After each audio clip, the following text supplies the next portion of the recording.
Hello tout le monde, j'espère que vous allez bien. Je vous retrouve pour un vlog.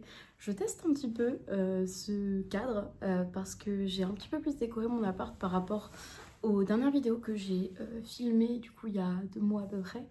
Et du coup je trouve que c'est peut-être un petit peu plus agréable, surtout que je n'aime pas trop la lumière quand je filme devant mes bibliothèques, puisque ma bibliothèque elle est vraiment sur le mur où il y a mes fenêtres. Du coup la lumière est jamais très folle. Et du coup voilà, je teste ça. Peut-être que ce sera juste un cadre pour les vlogs, peut-être que je vais finir par filmer toutes mes vidéos un peu posées face cam ici. Mais voilà, je suis contente de vous retrouver. Actuellement on est le 8 mai. Et j'ai essayé de filmer des vlogs ces derniers mois, mais j'ai pas encore trop repris l'habitude. Et surtout, j'ai été pas mal occupée, j'ai vu pas mal de gens et j'ai reçu chez moi mon copain évidemment qui vient assez souvent, mais aussi des amis, ma soeur il y a quelques jours, etc. Donc en fait, c'est aussi que je bouge beaucoup et que je suis pas souvent, ou du moins pas toujours seule suffisamment longtemps pour filmer des vlogs, ou alors je vais commencer, il va se passer telle ou telle chose dans ma vie et finalement ça va complètement me sortir de la tête. Du coup bah voilà, j'ai pas trop pris le temps et je me suis un petit peu éloignée de Booktube aussi ces derniers mois, enfin ces 2 derniers mois surtout, parce que j'ai aussi ces périodes de ma vie où je n'aime pas être perçue par autrui, et que même si il faut que je redescende vraiment de... Faut que je redescende tout court parce que je fais 300 vues sur mes vidéos, ce que je trouve génial, mais justement en fait je suis pas perçue par des personnes négatives, ou du moins je ne suis pas suffisamment célèbre pour être perçue négativement par un grand nombre. En fait voilà, il faut que je redescende un peu et que je me dise que j'adore la petite communauté qu'on est, j'adore voir vos commentaires, échanger avec vous, donc c'est safe, je suis safe avec vous. Donc j'arrête de me mettre la pression toute seule. Et du coup voilà, je suis là aujourd'hui dans mon appartement. J'ai passé une dizaine de jours avec mon copain qui là est reparti dans sa ville étudiante pour faire ses partiels. Et maintenant je me retrouve seule. Et moi j'ai beaucoup de mal avec les changements. J'aime bien ma solitude, j'ai appris ces derniers mois à aimer ma solitude. Et en vrai, quand je pense au seul vlog que vous avez vu du coup il y a 3 mois, il s'est passé tellement de choses dans ma vie et je crois que j'ai tellement travaillé sur moi que je ne me reconnais plus. Enfin vraiment je suis très contente. J'ai fait beaucoup plus d'avancées dans ma tête, dans ma vie en 3 mois qu'en 3 ans. Et du coup bah voilà, je suis plus stable et j'aime être seule. J'ai moins peur d'être seule et ce qui fait que là bah je suis contente en vrai de retrouver un petit peu mon espace. Mais c'est toujours le temps de s'adapter, du coup de passer à être très sociable, à avoir mon copain chez moi, à de nouveau être un peu plus seule. C'est plutôt ça qui moi me pose problème, c'est un peu cette transition là. C'est les changements dans tous les cas. Et du coup, bah, quoi de mieux que de faire un vlog pour m'accompagner dans ces jours de transition. Et aussi pour reprendre aussi Booktube un petit peu, parce que là, vous reconnaissez peut-être ma tenue, parce que c'était la même tenue que j'avais dans la dernière vidéo que vous avez normalement vue. Je viens de filmer mes vidéos de mes lectures de mars et avril. C'était pas une mince affaire, ça m'a pris pas mal de temps. Et en plus de ça, enfin voilà, je suis pas maquillée, ça s'entend. Je n'ai pas encore trop repris ma voix de youtubeuse. J'ai un peu perdu l'habitude, du coup j'étais un petit peu blasée sur la vidéo. Mais je vais bien, je vous rassure là-dessus, je vais bien. C'est juste voilà, une journée un peu tranquille. Et ce qui fait que là, j'ai envie de vous filmer un vlog. Mais j'ai déjà beaucoup parlé face cam, donc peut-être que je vais pas non plus rajouter beaucoup d'images aujourd'hui. Bon, on va parler de lecture. Je vais vous parler des 2 livres que j'ai en cours du coup. Tout d'abord, je suis en train de lire en ce moment Médée de Rosie Hewlett, non, Hewlett peut-être, je sais pas. Bon, vous voyez peut-être comment ça s'écrit. Qui est un cadeau de ma cousine pour mon anniversaire. Donc c'était en octobre dernier, mais je mets toujours un petit peu de temps à sortir des livres de ma palle.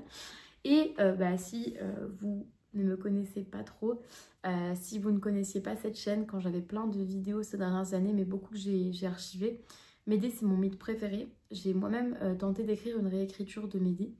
Et je me rappelle que j'étais en pleine écriture du coup ma réécriture il y a quelques années, il y a 2 ans peut-être, quand j'ai vu sur Instagram l'autrice poster le fait qu'elle allait bientôt sortir ce bouquin.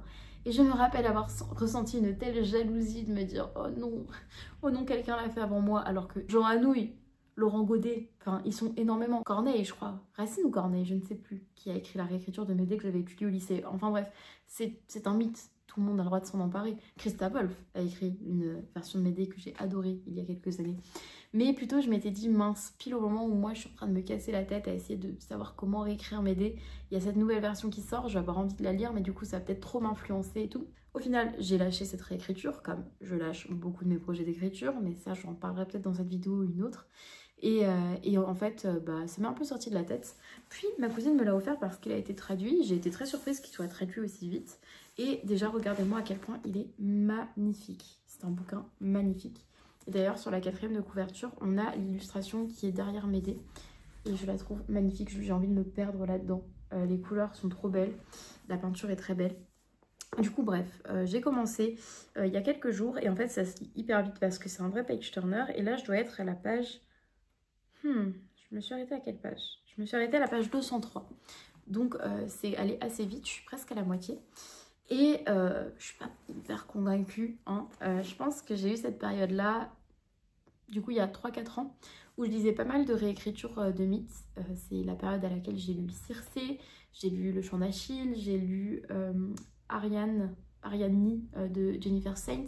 J'ai lu Electra aussi il y a 2 ou 3 ans, il y a 2 ans je crois, de Jennifer Saint que j'avais pas aimé, je sais pas si vous vous rappelez un petit peu.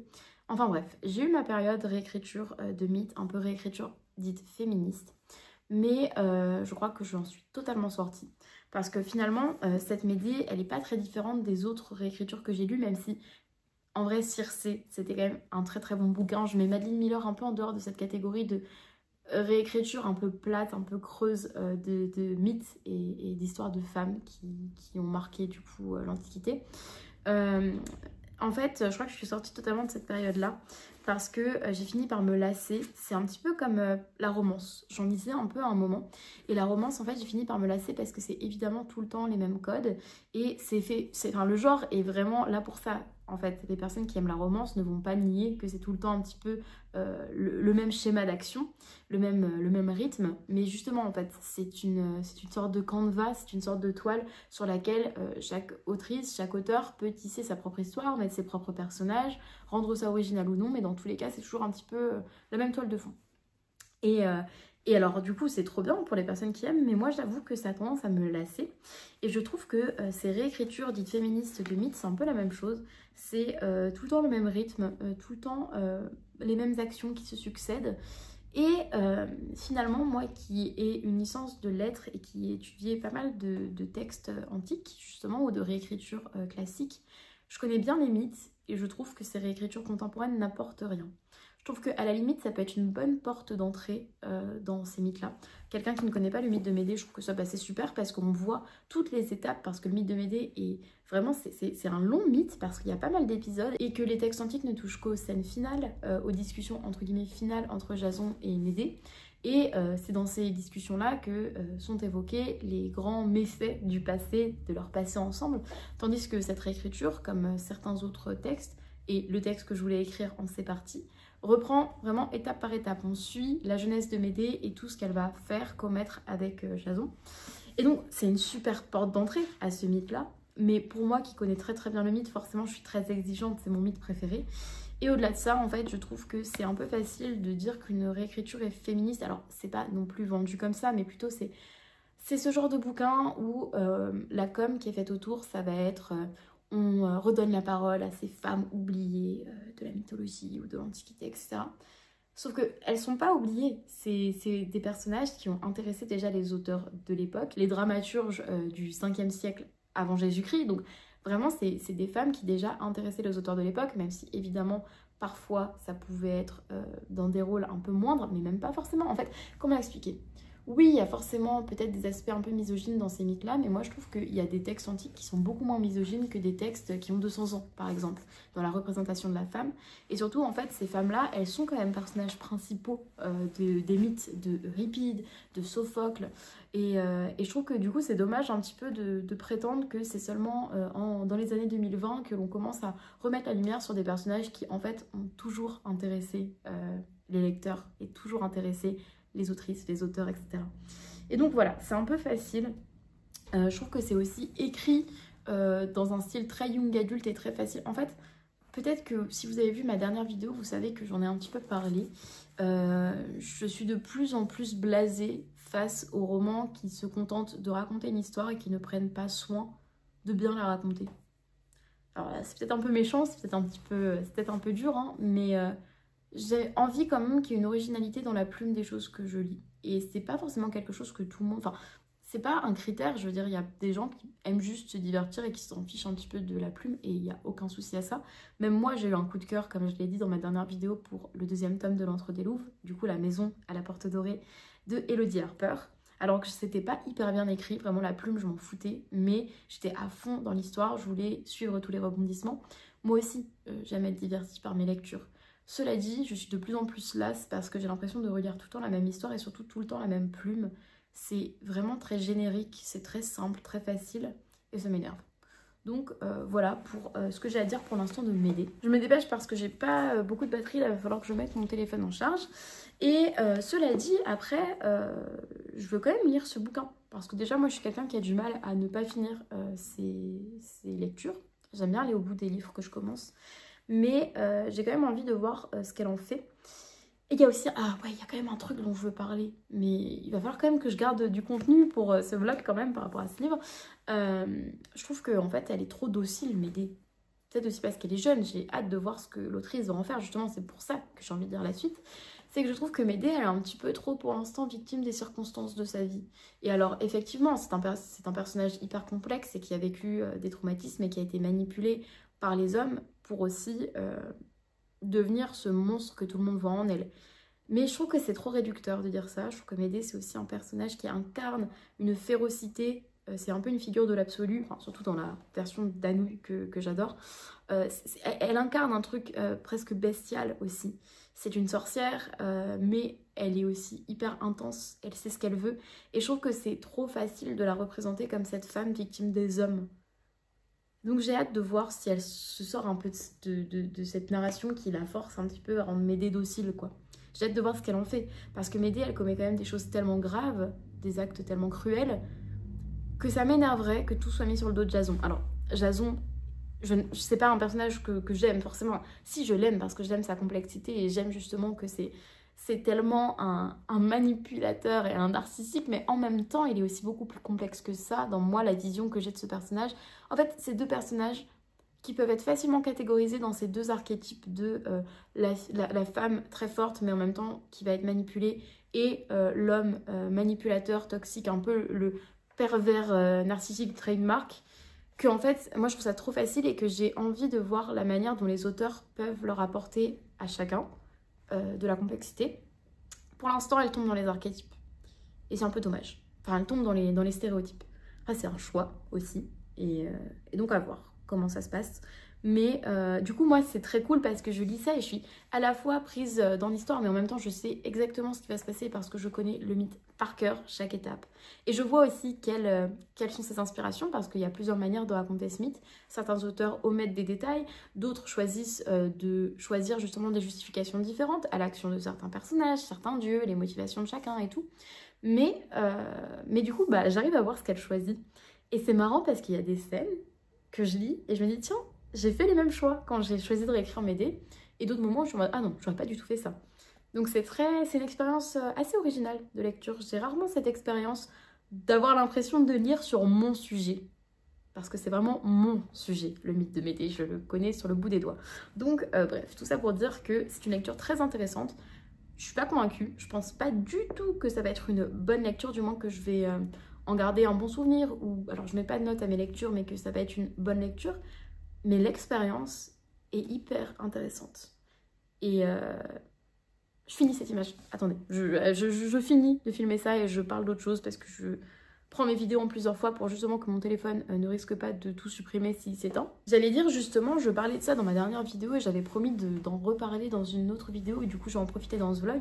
Ces derniers temps, du coup j'ai très peu lu, j'ai peu lu en avril et j'ai réalisé à quel point je suis peu concentrée sur mes lectures, sur ce que je lis, sur ma manière en fait d'assimiler les informations.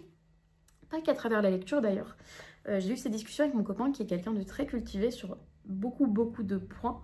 Par exemple, je vais dire, Je vais donner un exemple concret, la géographie, parce que c'est aussi son domaine d'études et tout simplement parce que depuis l'enfance, il a vraiment cet intérêt pour ça. Et du coup, il m'apprend plein de trucs. Et c'est hyper intéressant parce que j'ai l'impression vraiment d'apprendre plein de choses avec lui. Mais en même temps, j'ai aussi réalisé à quel point j'ai quand même eu un accès à la culture dans ma vie. Quand j'étais petite, j'ai des parents qui lisent, on m'a emmenée au musée, j'ai vu quand même pas mal d'expos, alors pas non plus autant que quelqu'un qui vit dans le cœur de Paris et qui a accès à tout ça facilement, mais du moins j'ai quand même eu accès à la culture et j'ai quand même toujours été quelqu'un d'assez curieux. Mais en même temps, j'ai réalisé à quel point mon cerveau oublie tout. Et il y a énormément de choses, d'expos, de livres que j'ai lus, je ne retiens rien. Et en fait, j'ai l'impression sur le moment, j'ai l'impression d'apprendre quelque chose, mais en fait finalement je n'y repense pas ou je ne cultive pas ça au point où j'oublie beaucoup de choses. Et du coup, à travers la lecture, c'est un peu pareil parce qu'il y a beaucoup de lectures que j'oublie. Après, voilà, on n'est pas fait pour tout retenir. Et surtout, je pense aussi qu'il y a des livres, c'est des expériences. Et c'est pas grave, en fait, faut pas se mettre une pression dingue de tout retenir, ça sert à rien. Mais j'ai quand même envie d'être plus attentive. Et du coup, c'est marrant parce que du coup, je suis forcément attentive à ma lecture de Médée, là. C'est une expérience hyper intéressante et ça participe un peu à ce que je viens de dire, du coup, à ce truc de vouloir être plus attentive et retenir un peu plus. Mais je reviendrai là-dessus dans cette vidéo parce que j'ai un autre outil à vous présenter et je reviendrai là-dessus, du coup. Mais je vais aussi vous parler d'une autre lecture que j'ai commencée et je suis très contente d'avoir ce livre, du coup, là, avec moi. Mais je fais hyper attention parce qu'on me l'a prêté. Je suis en train de lire Agua Viva de Clarice Lispector en français. Et si je précise en français, c'est parce que c'est hyper compliqué de trouver ce bouquin en français. J'ai cherché sur internet, il y a des éditions qui sont assez anciennes, parce que ça n'a pas été réédité récemment. Et alors, on peut les trouver hyper chers. Je pense qu'on peut trouver moins cher, mais en fait, c'est compliqué parce que c'est pas forcément toujours en stock. Il faut forcément passer par des revendeurs, enfin, voilà, faire de la... Enfin, j'ai oublié le terme, de l'occasion. Voilà, il faut faire de l'occasion pour retrouver ce livre. Et là, c'est super. Alors, il y a une page qui est écrite en portugais et une page en français. Et ça appartient du coup à la belle-mère de mon copain qui m'a dit « Attention, n'abîme pas mes livres ». Et ce que je comprends, ce que j'entends totalement. Mais je suis tellement paniquée que je le lis que à la maison, que je fais hyper attention, hyper gaffe. Agua Viva, c'est un texte hyper intéressant, hyper intriguant, mystérieux, envoûtant sur le fait même d'écrire, sur l'action d'écrire et sur le fait de vivre l'instant et d'être dans le présent absolu et d'écrire et que la manière dont les mots peuvent peut-être se saisir de cet instant-là, de l'instant T, enfin vraiment genre de être dans l'intensité de ça. Et je ne sais pas exactement si j'ai lu la moitié parce que j'ai commencé à lire et arrêté de lire il y a 3-4 jours, mais c'est tellement envoûtant et j'ai jamais lu quelque chose comme ça. Et du coup, le titre correspond très très bien à ce que je vais dire, mais c'est fluide et ça coule, c'est comme de l'eau en fait. C'est comme lire des mots, une plume qui s'inspire et qui représente l'eau qui coule, l'instant, et c'est fluide et c'est beau. Et c'est trop dur d'en parler parce que c'est hyper intéressant et unique en son genre comme texte. C'est une expérimentation, c'est une œuvre d'art. Les mots choisis, la manière dont ils coulent les uns après les autres. Incroyable, incroyable. J'adore ce que je suis en train de lire. Et c'est d'une beauté, et il y a des passages que je lis et je suis tellement touchée. C'est poétique, ça correspond aussi à une idée que je me fais de l'écriture. Mais c'est trop compliqué encore pour moi de mettre les mots là-dessus. C'est vraiment étonnant comme expérience. Donc si ça vous intéresse, si vous avez l'occasion de vous le procurer, faites-le. Moi, j'avais prévu dans tous les cas de le lire, c'est dans ma liste de livres à lire pour 2025, mais j'avais prévu de passer par l'anglais. Alors finalement, je réalise que ça n'aurait peut-être pas été si compliqué que ça parce que le langage en lui-même, le vocabulaire en lui-même n'est pas compliqué. En fait, finalement, je crois que je préfère passer par ma langue maternelle pour lire ce livre. Parce que je pense que du coup, ça m'impacte plus dans le choix des mots. Mais sinon, je pense que si vous ne pouvez que le trouver en anglais, que vous le lisez en anglais, c'est pas tant les mots ou la plume qui va vous perdre, c'est plutôt justement l'acte lui-même, ce qu'elle essaye et ce qu'elle réussit à faire avec son écriture. C'est hyper fou, je suis désolée. J'ai 2% de batterie, je vais mettre mon téléphone à charger. Je vais sûrement jouer aux Sims en attendant que mon téléphone charge. Je reprendrai mes lectures un peu plus tard et je vous parlerai de plein de choses que j'ai envie d'évoquer avec vous. Je fais des choses un peu créatives en ce moment, ou du moins qui sont entre l'introspection et la création. Je vous en parlerai dans ce vlog. J'espère qu'il vous plaira. Et du coup, moi, je file brancher mon téléphone. Bon, du coup, je vous reprends quelques heures après. Je vous demande de m'excuser pour le bazar derrière. Bon, là c'est une boîte avec de la vaisselle que j'ai récupérée dans mon ancien appart. Là-bas c'est la cuisine qui est toute petite et qui du coup est assez contraignante. Mais je reviens du coup quelques heures après, là il va être à peu près 21h, j'ai mangé, j'ai pris une douche. Demain je travaille. Je sais pas trop si j'en ai parlé dans la première image, mais j'ai trouvé un travail. Je travaille 3 jours par semaine et c'est un rythme qui me convient bien. Là j'étais dans mes 2 jours où j'ai pas travaillé. Bon, on est le 8 mai mais je ne travaille pas les jeudis. Et du coup j'aimerais dormir tôt si je le peux. Parce que je sais pas trop si j'en ai parlé, mais en gros j'ai été diagnostiquée avec des migraines assez contraignantes, très handicapantes l'année dernière. J'ai un traitement qui me convient très bien, j'ai plus beaucoup de migraines, quasiment plus. C'est du propranolol, donc c'est un bêta-bloquant. Cela dit, je crois que c'est ce qui me cause des grosses insomnies. Et j'avoue que ça dépend vraiment des jours, parce que parfois, tout va bien dans ma vie, je suis pas stressée, je vais taper une grosse insomnie. Parfois, au contraire, le stress va me faire dormir. Mais j'ai remarqué ces derniers temps que dès que je travaille le lendemain, alors que pourtant je ne suis pas stressée, je ne m'endors pas. Et même quand je suis crevée et que j'ai l'impression d'être vraiment en fait au bord de l'endormissement toute ma nuit. Mais j'ai conscience que je ne dors pas et le lendemain je suis crevée. Donc je pense que dans ce genre de nuit, je dors quand même un petit peu, mais c'est vraiment le premier stade du sommeil. Donc je n'ai pas les termes, mais je pense que vous voyez un petit peu. Du coup bref, ça c'était un peu l'update pour vous dire que là, je pense que juste après, je vais justement monter et lire. Parce que je n'ai pas lu depuis que je vous ai filmé l'intro et globalement j'ai passé une journée un peu bizarre, genre j'ai fait des trucs que j'aimais bien mais en même temps je n'ai pas mis les pieds dehors et j'ai eu beaucoup de moments de freeze où j'arrivais à rien faire et j'arrivais pas à faire autre chose que de scroller sur mon téléphone, mais ça me plaisait pas, c'était ni intéressant ni divertissant, je savais juste que ça me permettait de faire quelque chose pour ne pas faire d'autres choses qui auraient été peut-être soit plus productives, soit plus plaisantes. Mais bref, je décide que c'est pas grave et que c'est normal, que j'ai besoin un peu de temps de m'adapter de nouveau au fait d'être seule. Bref, je voulais vous parler d'un truc et je pense que j'aurai l'occasion ce week-end de vous en parler un petit peu plus longuement. Je vous ai dit dans ma dernière vidéo, mais je vous en parlerai vraiment plus en détail dans mes lectures de mai, que j'ai lu un livre que j'ai absolument adoré et qui est ma meilleure lecture de l'année pour l'instant. Il s'agit de Ma de Hubert Haddad, qui est un roman qui se passe au Japon et qui fait le lien entre un jeune personnage qui s'appelle du coup Soichi, qui est l'invention de l'auteur, qui est le personnage de l'auteur, et qui en fait va découvrir à travers son histoire d'amour avec une femme plus âgée, le poète Santoka. Je crois que je prononce mal, je suis désolée. Il me semble que comme il y a un tiret sur le haut, ça veut dire que c'est prononcé autrement. Mais n'hésitez pas à me corriger dans les commentaires, de toute façon j'irai voir après cette image. Et du coup, c'est un roman qui parle de bouddhisme, mais qui est aussi rempli de haïkus qui accompagnent du coup la narration. Et c'est très beau. Et en fait, j'ai à la fois énormément aimé et en même temps, j'ai beaucoup réfléchi. Et j'ai appris des choses aussi, l'air de rien, sur la poésie japonaise, sur la culture aussi.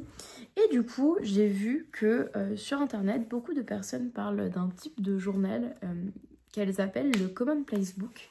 Et du coup, moi j'ai fait ça dans ce carnet-là. En gros, le Commonplace Book, c'est un carnet dans lequel on peut écrire un peu tout. On peut aussi dessiner ou faire des schémas. Et en fait, c'est un carnet dans lequel on garde une trace de tous nos sujets d'intérêt. Ça peut être, voilà, je sais pas... là, par exemple, j'ai pas encore créé cette page, mais je compte la faire. Une page, enfin plusieurs pages du coup, parce que moi j'écris beaucoup sur les haïkus. Donc à la fois écrire, par exemple, de quand date cet art-là, des noms d'auteurs, peut-être mettre des haïkus que moi j'aime beaucoup. Et en fait, ça peut être rempli de sujets divers et variés. Et moi j'ai eu aussi envie de me dire que ça va être l'occasion pour moi d'écrire à la main mes opinions et les choses, les pensées qui me traversent quand je lis quelque chose, et en fait surtout quand c'est des bouquins que j'aime beaucoup.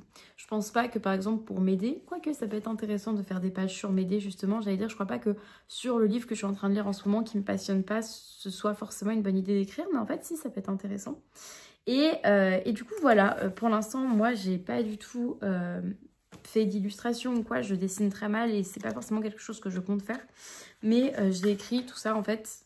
Les pages, c'est juste mes pensées telles qu'elles me venaient après avoir lu et ce que cette lecture m'a apporté quoi. Après j'ai sûrement raté des choses, il y a sûrement des choses auxquelles je n'ai pas pensé, mais c'est trop bien de réunir tout ça là-dedans. J'ai pris 1 heure en fait pour écrire tout ça il y a quelques jours. En rouge, je mets les citations directes du bouquin ou les haïkus que j'ai bien aimés. Bah, justement, je vais juste vous montrer. Là, par exemple, c'est un extrait de la fin du roman. Là, c'est des haïkus que j'ai bien aimés. Et je vais aussi faire des pages, du coup, une page sur Santoka, le poète dont il est question dans ce roman. Et je vais aussi faire une page sur l'auteur de ce livre qui s'appelle Hubert Haddad parce que j'ai tellement adoré son style et son intelligence et la manière dont il parle à la fois de la création, de l'art, mais aussi de la marche à pied parce que c'est avant tout un roman. Enfin, avant tout, non, parce que ça touche un peu tous ces sujets de manière égale et en même temps tout est vraiment très imbriqué et tout est lié, mais ça parle de la marche et j'ai trouvé ça hyper intéressant et j'ai adoré la manière dont il fait des liens entre le fait de vivre dans l'instant, la marche à pied, la poésie, l'amour. Enfin, je trouvais que c'était vraiment un roman fait pour moi sur plein d'aspects et du coup je compte faire une page sur lui pour savoir un peu qui il est, ce qu'il a écrit et j'ai très envie d'ailleurs de découvrir cet auteur à travers d'autres titres, donc si vous l'avez lu n'hésitez pas à me conseiller des choses. Et donc voilà, il y aura aussi une page, je pense, comme je l'ai dit, sur la poésie japonaise. Et je compte en fait écrire tout et rien, vraiment. Que ce soit un carnet que je puisse relire avec à la fois mes pensées, mes avis sur des bouquins ou même sur des œuvres d'art. Par exemple, j'ai vu la pièce de théâtre du metteur en scène qui s'occupe de notre troupe à l'université. J'ai vu une pièce qu'il a mise en scène il y a 2 semaines et je pense que je vais en profiter pour écrire là-dessus ou alors sur des films que je vois. La semaine dernière avec une amie je suis allée voir une expo au musée, aussi en parler là-dedans et puis d'architecture aussi. J'ai vu une autre expo du coup avec cette même amie et mon copain sur l'architecture et la reconstruction de notre ville qui a été très très abîmée pendant la Seconde Guerre mondiale, enfin pendant les 2 guerres mondiales. Et donc voilà, écrire sur les choses que j'apprends au fur et à mesure. Et dans l'intro de cette vidéo, je vous parlais justement du fait que moi, j'oublie beaucoup de choses. Et je trouve que c'est une bonne manière de pallier un peu à ça. Et aussi, je trouve que c'est hyper... Enfin, je l'ai fait que pendant 1 heure pour l'instant, mais je trouve que c'est hyper méditatif. Je sais pas si c'est vraiment le terme, mais ça fait du bien de se poser juste avec son crayon et son carnet et écrire des choses que l'on ressent, que l'on pense. Mais c'est pas comme un journal intime, c'est-à-dire que j'ai déjà un journal dans lequel j'écris mes pensées. Là, c'est plutôt vraiment dédié à des œuvres ou à des centres d'intérêt. Et j'ai trop hâte de continuer ça. J'espère vraiment que c'est une habitude que je vais tenir. Après, je me fixe pas d'heures à passer là-dessus ou de me dire que je vais écrire un peu dedans tous les jours. Je pense que c'est juste une option quand j'ai envie d'écrire et que j'ai pas forcément envie d'écrire dans un autre carnet et que j'ai envie un petit peu de réfléchir à des sujets que j'aime. J'ai l'impression de vous l'avoir très mal dit et d'avoir mis du temps à vous l'expliquer. Mais en tout cas, voilà, le Commonplace Book, je pense qu'il existe des vidéos sur TikTok ou sur YouTube qui l'expliquent un peu mieux, ou alors des exemples peut-être illustrés, ou d'autres idées, en fait, de choses à mettre dedans. Mais moi, je suis très très contente et c'est vraiment... En plus de l'écriture que je fais pour moi-même, qui n'a pas pour objectif d'être partagée avec qui que ce soit, même si parfois peut-être que je vais vous lire des extraits, notamment quand j'écris à propos de mes opinions par rapport à des livres, par rapport à mes lectures. Mais voilà, je suis hyper contente, je voulais vous le présenter. Peut-être que vous reverrez ce carnet dans ce vlog, si je décide de continuer un petit peu. Et peut-être que j'évoquerai avec vous les sujets sur lesquels j'écris, c'est-à-dire les sujets qui m'intéressent en ce moment. Je pense que dans ce vlog, je vous parlerai aussi d'écriture. Parce que j'avais prévu à un moment de faire une vidéo justement un peu point bilan, enfin c'est mal dit, mais sur l'écriture. Vous parler de où j'en suis, est-ce que j'ai commencé, comment j'ai avancé mon manuscrit que je suis censée terminer en 2025. Enfin du moins le premier jet quoi, donc pas du tout le manuscrit, le premier brouillon. Et au départ je voulais vous dire justement que c'était pas très avancé, voire même que... l'écriture n'était plus aussi prenante dans ma vie qu'elle l'était avant. Et puis finalement, en fait, là, petit à petit, c'est le printemps qui revient, c'est moi qui ai travaillé sur moi-même et qui donc retourne un petit peu vers mes passions et me retrouve. Je me retrouve, en fait, après des mois à m'être un peu perdue. En fait, j'ai écrit aussi le même jour, non, peut-être la veille. La veille du jour où j'ai commencé le Commonplace Book, j'ai écrit pendant 1 heure, pareil. J'ai commencé, enfin, mon manuscrit. Mais je vous en parlerai un petit peu plus tard. Je sais pas si j'aurai le temps de filmer quoi que ce soit demain parce que j'ai le travail et j'ai l'anniversaire d'une copine. Mais ce week-end, dans tous les cas, j'aimerais écrire et donc je vous en parlerai. Comme ça, voilà, peut-être que je vous donne envie de continuer à regarder ce vlog si vous n'êtes pas sûr de tout vouloir voir. Si l'écriture vous intéresse, restez. Moi maintenant, je vais aller au lit, je pense, et je vais lire et essayer de pas trop toucher à mon téléphone pour vraiment me fatiguer les yeux et essayer d'être dans les meilleures conditions du coup pour dormir. Je pense que je vais avancer dans mes dés. Et on se retrouve du coup plus tard pour vous et moi dans 2 jours pour une update de ce vlog.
Bon, j'ai conscience que la lumière est vraiment pas ouf, mais actuellement on est dimanche soir. Et moi, dès qu'il fait nuit, enfin, du moins, il fait encore jour, mais dès qu'il fait sombre le soir, j'ai plus tout de lumière. J'allume toutes les lumières, j'ai des petites lampes partout, mais ça ne suffit pas trop pour faire une bonne lumière de vidéo. Enfin bon, c'est pas grave. Je reviens, du coup, on est dimanche soir. Je vous ai rien filmé finalement ce week-end, enfin, du moins pas de face cam. Parce que vendredi soir, après le travail, je suis allée à l'anniversaire d'une amie. C'était une excellente soirée et d'ailleurs je l'ai recroisée aujourd'hui et enfin on est tous d'accord pour dire que c'était une soirée excellente. On a beaucoup fait la fête par contre et j'étais en gueule de bois toute la journée d'hier, mais vraiment c'était assez impressionnant. Moi je suis quelqu'un qui en fait gère très mal l'alcool et dès que je bois même 2 verres, je sais que le lendemain je vais avoir mal à la tête, voire même que je vais avoir envie de vomir. Mais là j'ai bu plus que 2 verres on va dire. Mais c'était quand même sympa, on a fait attention à nous et tout, enfin c'était vraiment un bon moment et ça faisait longtemps que je m'étais pas amusée à ce point et genre laissé aller, donc vraiment très contente. Mais du coup hier j'étais dans un état pas possible et j'avais pas forcément envie de prendre la caméra pour vous montrer tout ça. Cela dit, aujourd'hui je me suis réveillée en vrai un peu tard. J'ai fait mes courses et en vrai j'étais hyper lente aujourd'hui, mais c'est pas grave parce que d'habitude je culpabilise beaucoup quand je fais pas 1000 choses à la fois. Dès que j'ai un moment de pause, que je prends un peu mon téléphone, que j'hésite, tiens qu'est-ce que je vais faire, je culpabilise parce que j'ai envie de rentabiliser tous les moments de ma journée et d'autant plus le week-end parce que j'arrête pas de me dire purée mais je recommence à travailler demain, etc.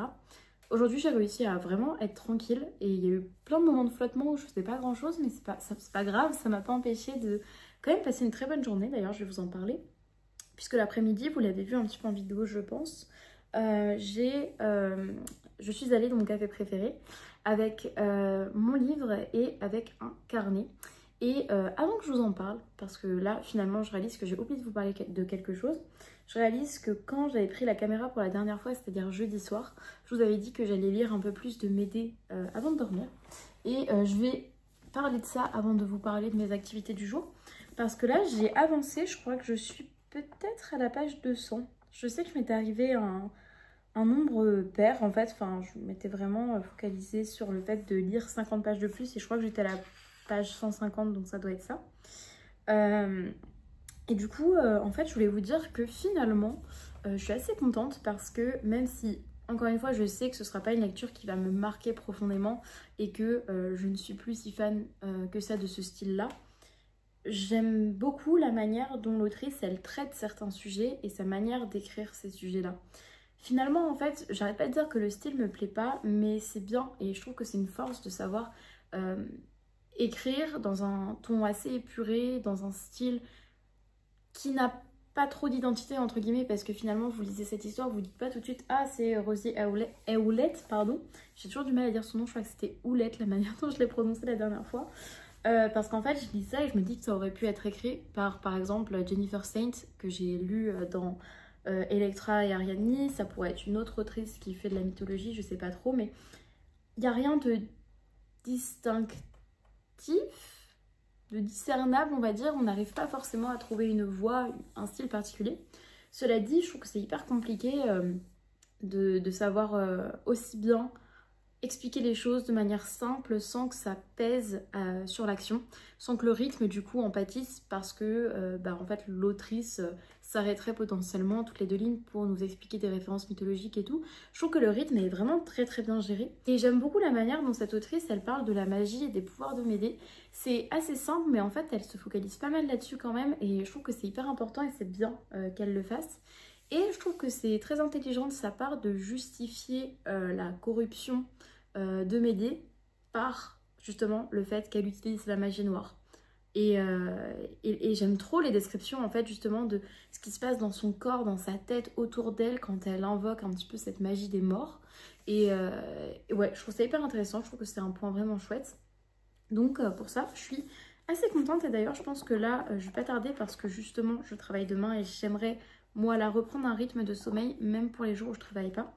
Surtout que j'ai travaillé 4 jours au lieu de 3 la semaine prochaine et faire des journées assez longues. Mais ouais, je pense que je vais le reprendre tout à l'heure, comme ça je poserai mon téléphone, je n'utiliserai pas trop mes écrans. Mais voilà, je voulais juste faire cette petite update sur Médée pour vous dire que même si en vrai j'en ai pas parlé en positif dans les dernières images, je suis quand même vraiment contente de ma lecture. Ça se lit bien, c'est divertissant et il y a certaines choses que je trouve très intéressante. Mais du coup, j'y viens, je reviens à ce que j'étais en train de dire tout à l'heure.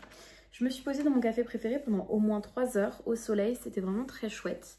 Et en plus de ça, ce qui est chouette avec ce café, c'est qu'il y a des gens que je connais, enfin je connais évidemment les gens qui y travaillent parce que j'y suis souvent.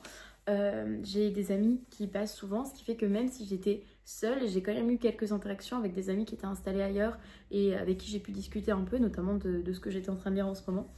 Et du coup c'est vraiment un cadre sympa parce que ça me permet à la fois de passer un moment seul dans ma bulle et en plus de ça c'est chouette. Je discute un peu, même si c'est que légèrement, ça fait des interactions sociales pour ma journée.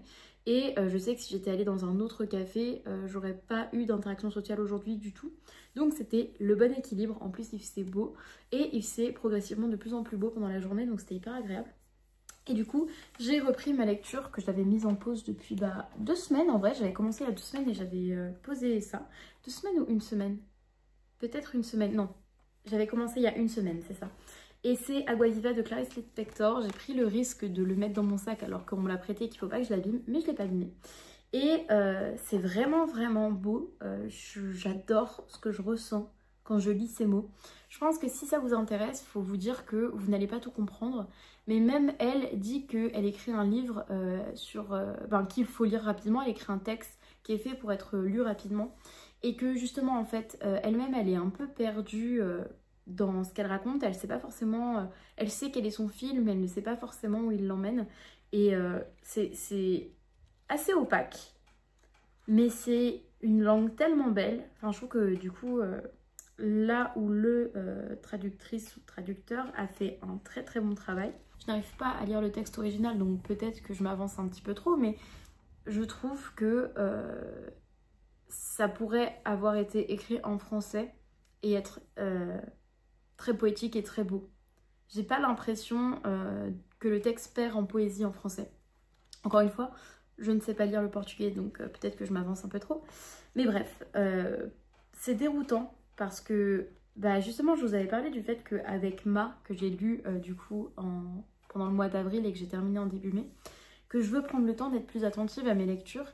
Et là, c'est typiquement une lecture que tu ne peux pas saisir dans son entièreté, ou alors il faudrait le lire plusieurs fois, et en même temps, tu ne comprendrais pas les mêmes choses.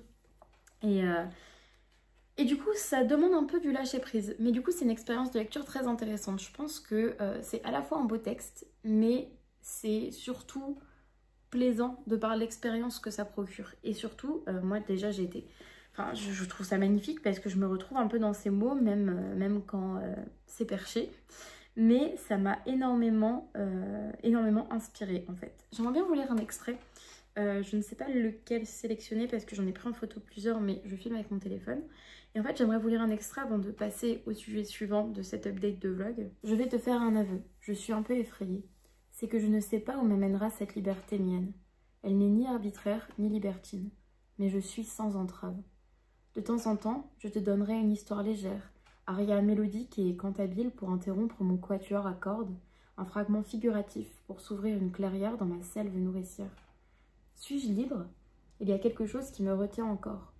Ou est-ce moi qui me retiens à elle? C'est aussi ainsi. Je ne suis pas tout à fait sans entrave puisque je suis en union avec tout. D'ailleurs, une personne est tout. Ce n'est pas lourd à porter parce que simplement on ne porte pas, on est le tout.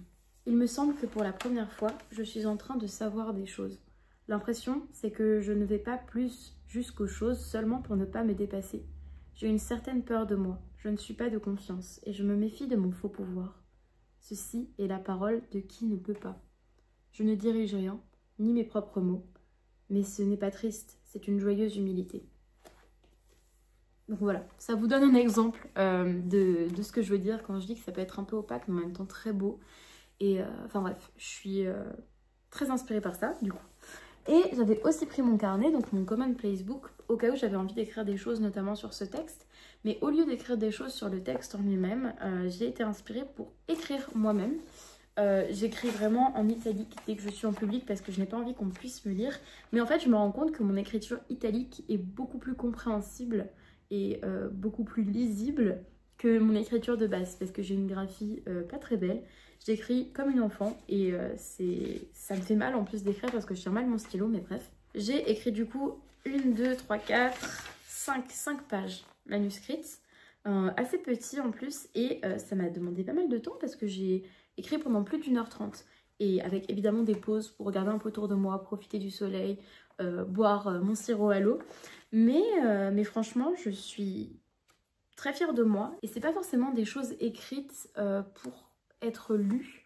En fait, je vous ferai une vidéo dédiée à l'écriture pour vous parler de mes projets. J'avais écrit il y a du coup quelques jours, début de la semaine je crois, j'avais réussi à écrire un début pour ce roman que j'ai envie d'écrire dont je vous ai parlé rapidement dans ma vidéo de 25 pour 2025. Mais là c'était plutôt de l'écriture sur moi-même, un peu de, même pas de l'autofiction mais juste des pensées qui me traversent. C'était des phrases qui me venaient comme ça. Et d'habitude j'ai beaucoup de mal à retranscrire les mots qui se forment dans ma tête parce que je peux être allongée dans mon lit et d'un coup je vais avoir ma voix intérieure qui va faire la narration de soit ma vie, soit d'une histoire. En tout cas je vais avoir les mots qui vont défiler comme si j'écoutais un livre audio mais que mon cerveau produisait en direct. Et bien souvent ça arrive quand je suis sur le point de m'endormir et généralement j'ai pas la foi ni le courage de sortir mon ordi, de me mettre à écrire, ce qui est hyper dommage parce que du coup j'ai perdu énormément de phrases, de choses que j'avais envie de dire pour une scène notamment particulière de mon roman. Et là c'était un peu pareil mais en fait j'ai commencé à écrire en me forçant. Parce que le texte, du coup, qui parle d'elle-même, qui parle de l'auteur, qui parle de Clarice Lispector dans l'instant de l'écriture, m'a inspirée à faire un peu de même. Et au départ, j'étais pas vraiment dans un flow et du coup, juste, je commençais à écrire, je me forçais un peu, c'était pas forcément très plaisant. Et puis, c'est venu d'un coup. D'un coup, j'ai réentendu la voix dans ma tête qui me dictait les mots. Je sais que ça a l'air un petit peu inquiétant, mais en fait, je sais que c'est moi qui produis ces mots-là. C'est juste que c'est assez aléatoire la manière dont ça vient. Et c'est très surprenant toutes ces fois où c'est fluide. Parce que très souvent ce n'est pas fluide. Très souvent je dois me forcer. Et devant l'écran d'ordinateur, je dois moi-même faire avec ce qui vient. Mais c'est pas forcément intéressant. Alors que là c'était vraiment comme un souffle. J'ai du mal à l'expliquer. J'aime beaucoup les images concrètes pour toutes ces choses un peu abstraites qui se passent dans ma tête. Mais si vous écrivez peut-être que vous voyez ce que je veux dire.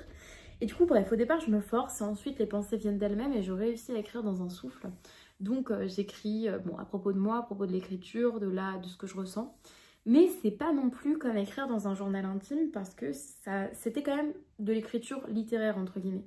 Je sais pas trop comment vous expliquer la différence, mais quand je me mets le matin devant mon journal pour écrire mes pages du matin, j'ai conscience que je dis je suis à la table de la cuisine, je fais ceci, il y a des fautes, ça ne cherche pas du tout à être littéraire. Là, les phrases qui venaient étaient littéraires. Et j'écrivais avec justement des images. Je travaillais un peu le rythme et tout.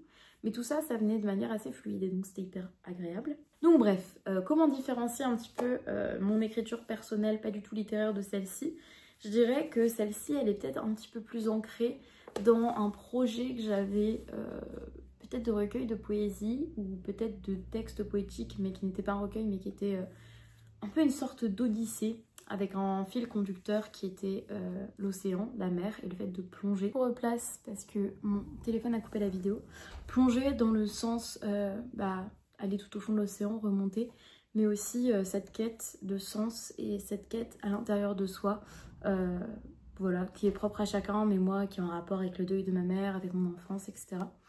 Et en fait, je me pose beaucoup cette question de l'autofiction ou des textes tournés vers soi, des textes écrits sur soi-même, sur son enfance, sur ce genre de choses. Parce qu'en fait, j'ai grandi avec le auteur-tube, surtout en anglais, avec des vidéos qui disaient « mais tout le monde s'en fiche de votre mémoire, tout le monde s'en fiche plutôt de vos mémoires, du coup, si on traduit ça bien en français, tout le monde s'en fiche de votre vie, personne ne voudra publier ça, etc. » Qu'en fait, maintenant, quand j'écris, même si j'écris pour moi et que je pense même pas forcément être publiée là-dessus, je culpabilise un peu parce que je me dis mais tout le monde s'en fiche en fait, meuf t'as 22 ans, qu'est-ce que t'as à raconter?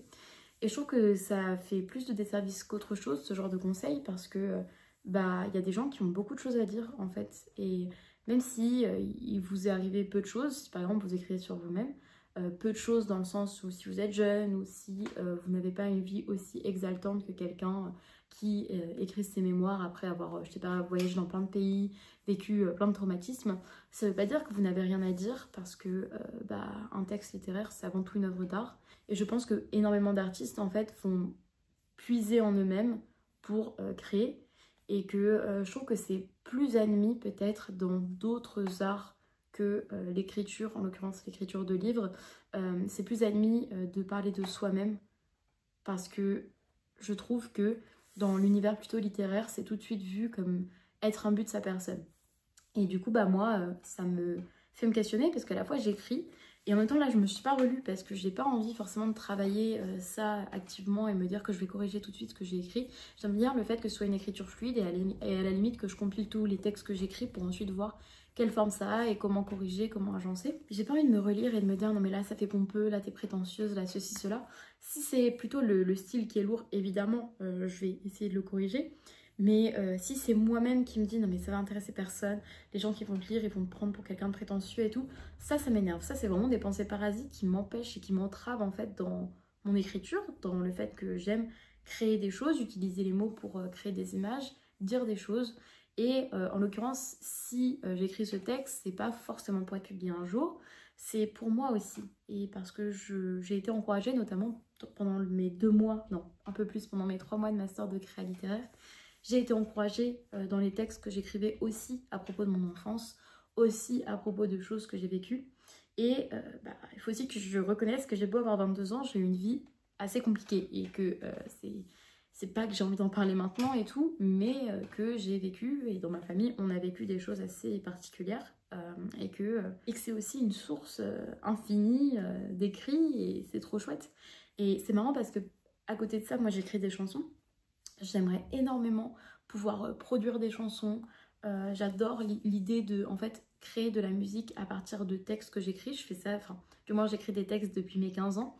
Et là, depuis quelques années, je fais aussi les mélodies. Donc c'est-à-dire qu'à cappella, je peux vous chanter des chansons que j'ai écrites et entre guillemets, oui en fait, j'allais pas dire composées, mais écrites dans le sens où j'ai aussi écrit la mélodie, même si ça me vient naturellement et qu'à force de chanter, je retiens. Mais oui, je rêverais par exemple un jour d'avoir la chance, je sais pas, d'avoir des musiciens qui acceptent de m'aider dans mon projet pour produire ça. Même si je n'ai pas une très belle voix, j'adore, vraiment j'adore ça, c'est l'une de mes passions.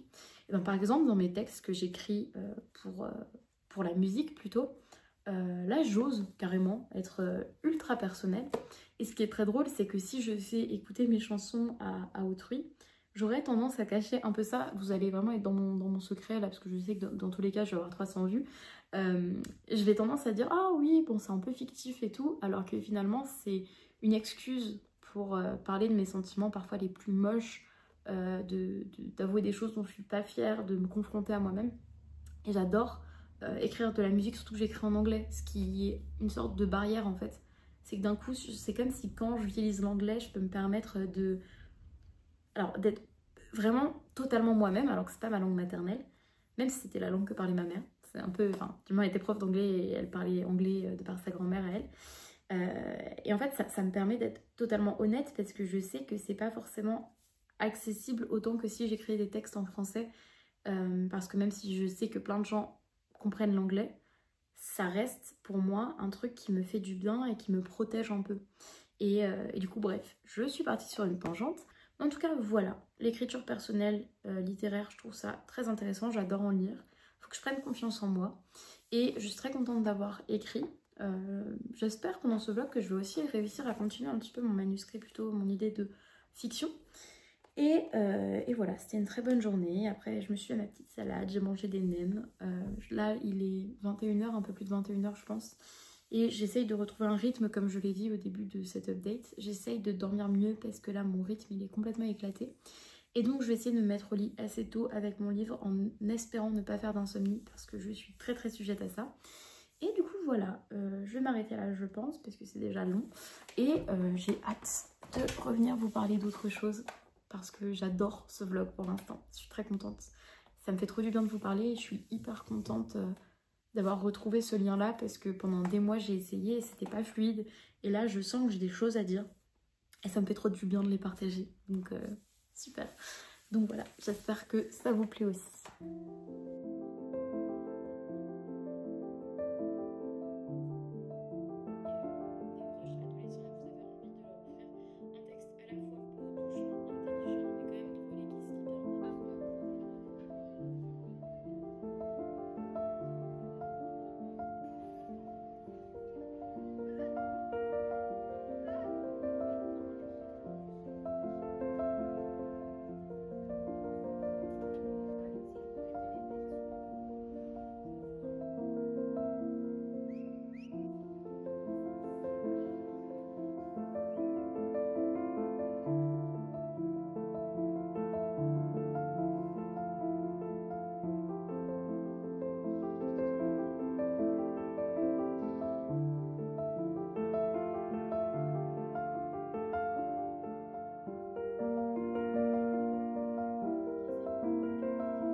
Hello, je vous reviens le 13.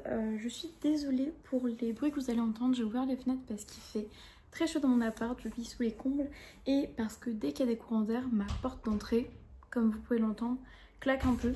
Ce qui est très chiant la nuit, voilà. Je précise ça. Je sais que ma proprio ne regarde pas mes vlogs, mais bon, c'est pas très grave.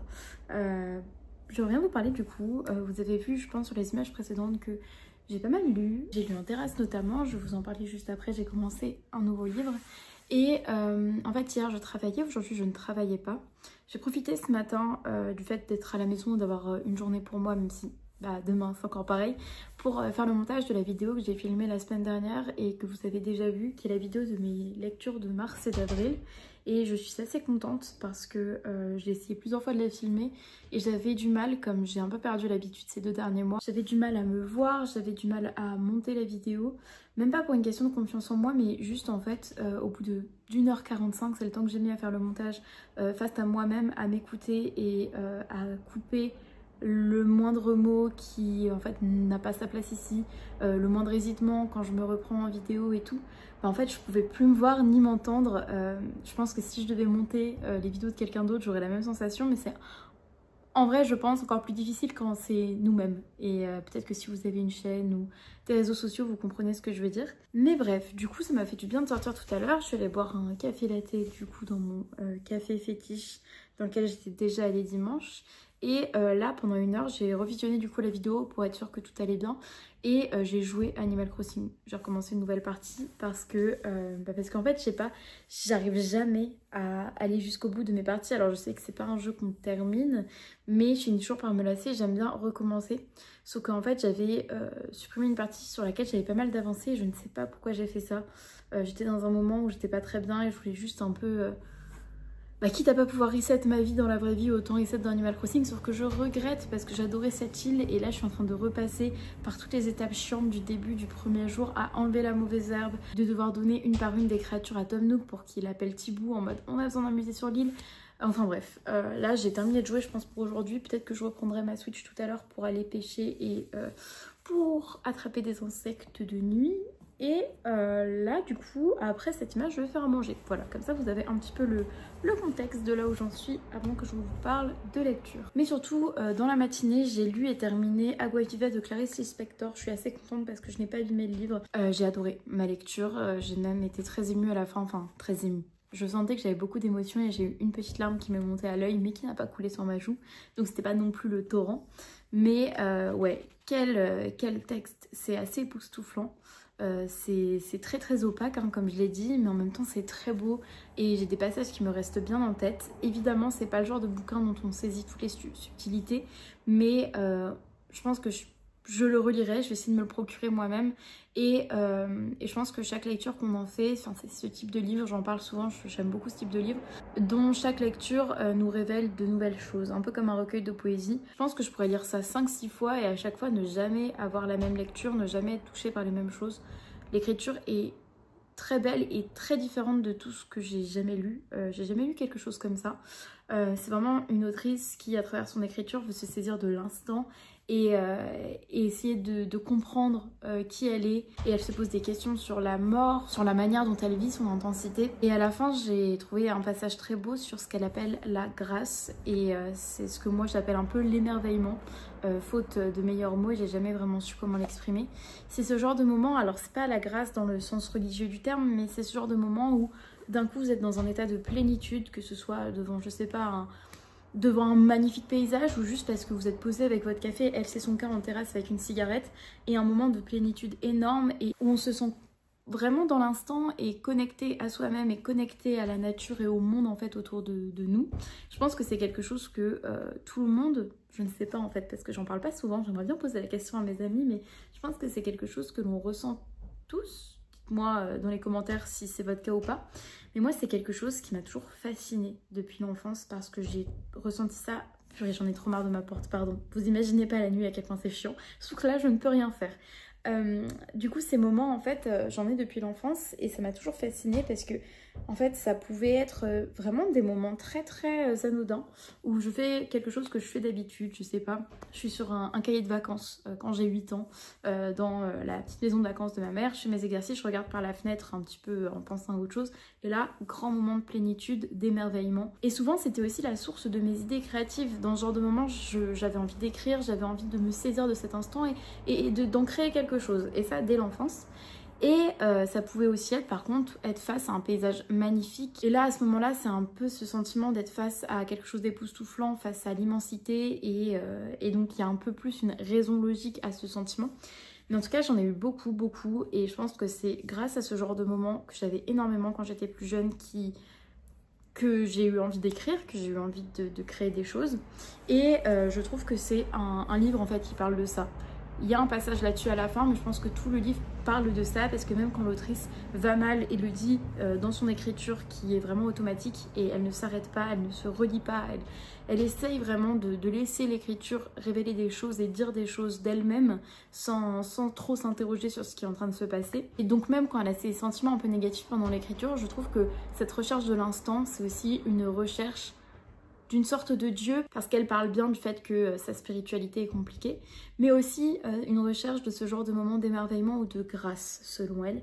Peut-être que c'est pas très intéressant, ou peut-être que ça ne vous parle pas du tout ce que j'évoque, mais c'est quelque chose d'hyper important pour moi, c'est quelque chose que je cherche notamment en littérature, un petit peu ce genre de description de grands moments de plénitude et oui presque de méditation, mais même elle, et je suis d'accord avec elle, dit que c'est pas forcément le terme qu'il faut utiliser parce que c'est pas une recherche justement de l'instant, généralement c'est que ça s'impose à nous. Et donc en fait moi je cherche beaucoup ça dans l'art et je cherche ça dans la vie, mais en fait je sais aussi que ça sert à rien de chercher à vivre ce genre de moment parce qu'il s'impose à nous. L'autre jour j'étais au travail et j'ai juste regardé le coin de la rue et j'ai eu pareil ce sentiment hyper fort, hyper beau qui a duré quelques instants. Et donc voilà, tout ce livre c'est aussi une ode à ça selon moi et c'est en ça qu'il m'a particulièrement touchée, je pense que c'est en ça qu'il me touche le plus. Et même si c'est un peu opaque aussi pour vous si vous ne voyez pas ce que je veux dire dans la vidéo, j'avais envie de vous en parler parce que puisque c'est un livre assez compliqué, je voulais vous dire un point précis de ce qui m'a touchée pour essayer d'être plus précise et pas juste vous dire j'ai bien aimé, on passe à autre chose. Donc énorme coup de cœur, ma dernière lecture que j'ai faite ce mois-ci c'était un nouveau livre préféré, eh bien c'est un nouveau livre préféré. je suis vraiment optimiste par rapport au mois de mai pour les lectures. Et Agua Viva, j'ai adoré. C'est pas pour tout le monde, mais si vous êtes aussi un petit peu spirituel, mais dans tous les sens du terme, et intéressé par l'écriture et intéressé par les écritures qui sortent de l'ordinaire, qui sont poétiques et qui justement cherchent à innover et parlent d'émotions très communes, mais en même temps de recherche à l'intérieur de soi. Agua Viva, c'est génial. C'est dur de se le procurer parce que ça a été seulement traduit dans les années 70. Il n'y a pas eu de réédition en français, mais c'était magnifique. Et je vais emprunter tous les livres de Clarice Lispector qu'il y a dans la bibliothèque de la belle-mère de mon copain parce que vraiment, vraiment, j'ai adoré. Du coup, moi je ne parle pas trop de mes études ou de ma vie professionnelle, notamment parce qu'il y a eu pas mal de changements dans ma vie ces dernières années et j'ai quand même validé ma licence, donc j'ai suivi un même parcours pendant 3 ans. Mais en fait, comme j'ai tendance à commencer des trucs et pas les finir et finalement changer de voie, j'ai pas forcément envie d'en parler trop et en plus je suis un peu superstitieuse, donc j'ai pas envie de me porter malchance en vous parlant à fond de quelque chose et de peut-être ne pas être prise et après avoir en plus la responsabilité de filmer un vlog, une vidéo, vous dire ah au fait ce truc dont j'avais super hâte, bah j'ai pas été prise, donc voilà, enfin j'ai pas envie de me rajouter ça. Mais demain j'ai un entretien pour une alternance dans une librairie et je vais notamment parler de ma lecture en cours pour qu'on cible ensemble quelles sont mes lectures de prédilection. Et également, je pense, pour les 2 personnes que je vais rencontrer pour que ces 2 personnes voient comment je parle d'un livre et comment je recommande un livre. Et du coup, j'ai décidé de lire quelque chose qui est contemporain et qui est une sortie récente parce que puisque je lis des livres de toute époque et que mes livres, généralement, s'accumulent pas mal de temps dans ma pile à lire. Je lis assez peu de sorties fraîchement publiées. Et le métier de libraire, c'est lire et conseiller de nouvelles sorties. Et donc le livre que j'ai commencé, ce n'est pas du tout juste pour l'entretien que je me le suis procuré. J'avais très envie de le lire depuis que je l'ai vu en librairie la première fois. Mais c'est une sortie récente et en plus ça correspond vraiment à tous mes goûts, ça coche toutes les cases. Donc je vais pas perdre plus de temps, je vais vous parler de ça. Mon vrai nom est Elisabeth, c'est une enquête que fait l'autrice sur son arrière-grand-mère que tout le monde appelait Betsy et dont elle sait très peu de choses, si ce n'est qu'elle était, d'après la légende familiale, schizophrène et qu'elle a été internée dans les années 50. Et en fait c'est un non-sujet dans sa famille, mais en même temps elle a toujours été très omniprésente dans l'imaginaire de l'autrice quand elle était jeune. Et du coup c'est à la fois une enquête familiale, c'est une enquête qui va parler je pense de la santé mentale dans ces années-là, peut-être aussi de la condition de la femme dans ces années-là, parce qu'en fait on a aussi accès aux lettres qu'échangeait l'arrière-grand-père de l'autrice à l'arrière-grand-mère, et ces lettres elles nous aident déjà à de voir non seulement une dynamique de couple, mais d'autant plus une dynamique de couple dans les années 40, et donc et ben forcément c'est assez différent des mœurs d'aujourd'hui. Et bref, du coup elle va aller interroger sa famille, des oncles, des tantes, même son père, sa grand-mère. Elle va essayer de recueillir tout ça, elle se sert de lettres, elle se sert également d'enregistrements vocaux qu'elle retranscrit ensuite. Et c'est hyper intéressant parce qu'Adèle Lyon, en plus, elle a une formation de chercheuse, elle est normalienne. Et pour l'instant, c'est très bien écrit, très intéressant, je suis plongée dedans. Et en fait, c'est très rare qu'un livre m'attrape dès la première page. Et ce livre m'a attrapée dès la première page. Je suis conquise absolument, je n'ai envie que de le lire là actuellement, même si je pense pas le terminer aujourd'hui. Mais vraiment, j'ai lu, je pense, 70 pages et j'ai trop envie de suivre cette recherche avec elle. D'autant plus que moi, le sujet de la recherche, et notamment la recherche familiale, et écrire sur sa famille, écrire sur les questions que l'on se pose, de ses racines, de là où on vient, des traumatismes des générations qui nous ont précédés, et notamment dans le cadre familial, c'est l'une de mes passions. Je pense que si vous suiviez ma chaîne il y a 1 an ou 2, vous savez que c'est un peu un de mes sujets de prédilection. Et moi-même, j'aimerais, et je suis toujours dans cette optique-là, évidemment, écrire un texte sur ma famille, sur ma mère notamment. C'est compliqué à faire, évidemment. Je pense que je ne suis pas encore prête parce que je suis encore un petit peu le nez dans pas mal de problématiques, on va dire, avec la famille de ma mère. Mais moi, j'adore ça et ça me nourrit aussi parce que c'est fou. Je pense que toutes les familles, en fait, je pense que n'importe qui pourrait écrire une recherche sur sa famille, tout simplement parce qu'il y a des non-dits dans toutes les familles. Et j'adore lire à propos de ce qui se transmet, les traumatismes silencieux et en fait pourquoi on tait les choses et comment différents membres de la famille réagissent différemment. Il y a des personnes qui veulent l'aider, d'autres personnes qui sont en mode je ne veux pas du tout entendre parler de ta recherche. Et ça m'intéresse de ouf. Je suis vraiment hyper à fond. Et d'ailleurs c'est drôle parce qu'elle parle de la maison familiale en Bretagne. Moi c'est exactement le setting dans lequel j'étais pendant de très nombreux étés jusqu'à mes 17 ans. Et c'est cette même partie de ma famille dont moi il est question dans mes propres questionnements.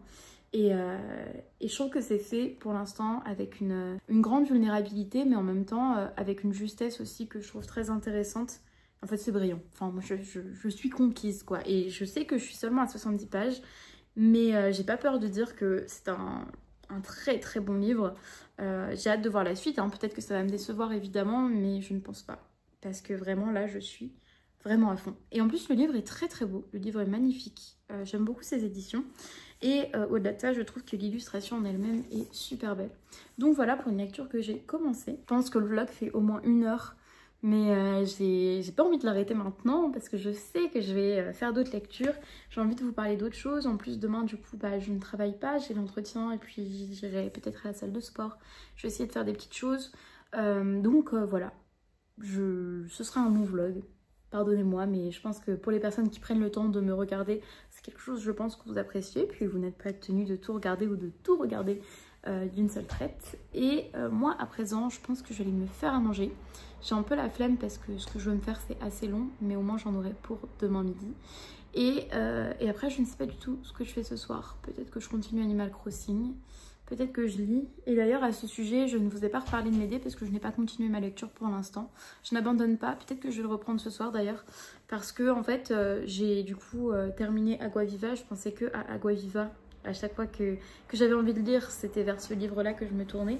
Et du coup, m'aider pour l'instant de toutes mes lectures récentes et du coup de mes 2 lectures actuelles. C'est un peu le livre qui me plaît le moins. Et d'ailleurs, je fais une petite parenthèse.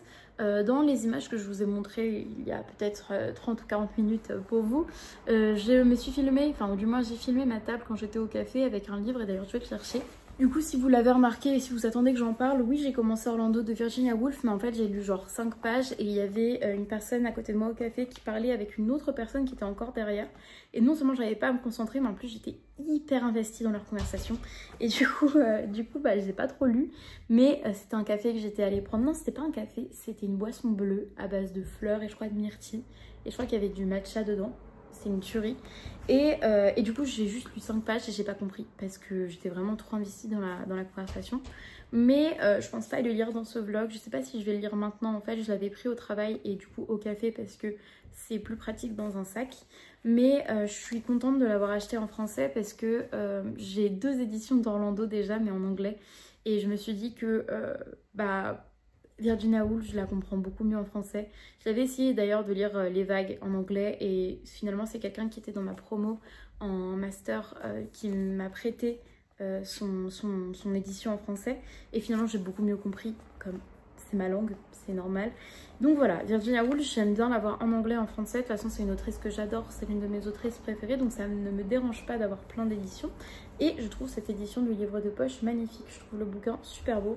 Et j'ai acheté ces 2 livres le même jour et je trouve qu'en plus ils vont bien ensemble. Ça c'est vraiment ma vibe, voilà. Pas seulement ce à quoi ils ressemblent, mais Virginia Woolf, un livre enquête familiale, c'est moi. Donc voilà, je vous laisse là et je ne sais pas quand je vous reprends, mais j'espère que j'aurai de nouvelles choses intéressantes à dire. Bon, du coup, je vous reprends plus d'1 semaine après pour finalement terminer ce vlog. Je sais que j'ai dit dans les dernières images que j'avais pas envie de le terminer, j'avais encore envie de vous parler de plein de choses.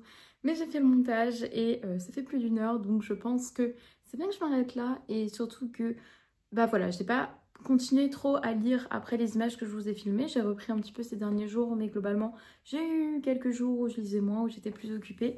Et dans tous les cas, comme c'est la fin du mois, vous verrez bien assez tôt ma vidéo de mes lectures du mois de mai. Et donc je pourrais vous parler de mes avis finaux sur Médée et sur Mon vrai nom est Elisabeth. En tout cas, moi j'ai passé de très bons moments de lecture et j'ai adoré vous parler un petit peu de mes pensées plus évasives et vous parler aussi de création et de là où j'en suis en ce moment. Et ça m'a fait beaucoup de bien de filmer du contenu peut-être un petit peu plus positif que d'habitude. Alors je dis pas, il y a aussi eu des moments où ça allait pas trop ces dernières semaines, mais ce qui est bien c'est que je me sens plus obligée de filmer tous les jours et donc je filme quand ça va. Et ce qui me permet de garder quand même une assez bonne opinion de ce que je vous présente. Et bah voilà, très très contente parce que la lecture c'était dur en avril. Et bah grâce notamment à ce vlog, j'ai pu reprendre, j'ai pu aussi mieux appréhender le temps toute seule. Donc c'est trop bien et bah, du coup moi je ne vais pas vous retenir plus longtemps. Merci beaucoup d'avoir suivi ce vlog. N'hésitez pas à me dire dans les commentaires si vous aimez ce type de contenu parce que c'est vrai que poster une vidéo d'1 heure, je sais que ça sera pas regardé non plus par tout le monde, mais si ça vous plaît, dites-le moi, ou si vous préférez des vlogs peut-être plus courts mais plus récurrents, et ben voilà, pareil, n'hésitez pas à me le dire et moi je vous dis à très bientôt pour une prochaine vidéo sur cette chaîne.